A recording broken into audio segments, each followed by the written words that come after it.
Now some place in Palawan, it's so touristic now.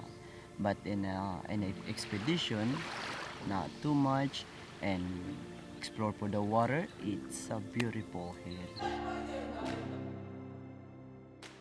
Happiness, experience, new culture. Also for the food, it's so nice for the food. Like, it's delicious.